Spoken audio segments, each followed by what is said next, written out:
ঘরে থাকা কয়েকটি উপকরণ দিয়ে আজকে আমাদের রেসিপি পয়লা বৈশাখ স্পেশাল গোলাপ জামুন।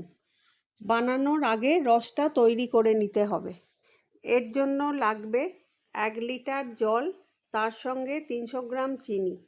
রস ফুটে গেলে তার মধ্যে দিয়ে দিতে হবে এলাচের গুঁড়ো, সামান্য কেশর ও 1 চামচ গোলাপ জল।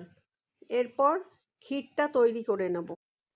ক্ষীরটার জন্য লাগবে 1 কাপ দুধ, সামান্য চিনি, 1 চামচ ঘি আর গুঁড়ো দুধ।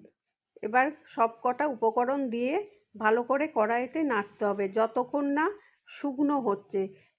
ক্ষীর রেডি। এবার গোলাপ জামুনটা বানিয়ে নিতে হবে।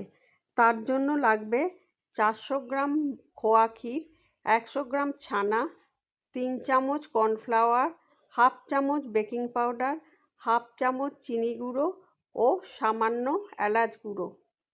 প্রথমে খোয়া ক্ষীর ও ছানাটাকে ভালোভাবে মেখে নিতে হবে। এরপর একে একে সব উপকরণ দিয়ে ভালো করে মেখে একটা ডো তৈরি করে নিতে হবে।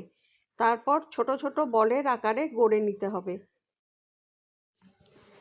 কড়াইতে ঘি দিয়ে হালকা গরম হলে ঘিটা একটা ছানার বল দিয়ে দেখে নিতে হবে যে ওটা ঠিকঠাক হয়েছে কিনা।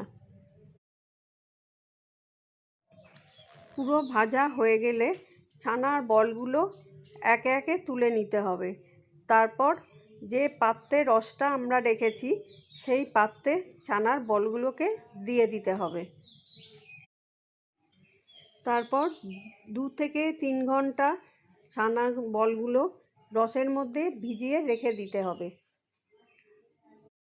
2-3 ঘন্টা পর একদম রেডি পারফেক্ট গোলাপ জামুন।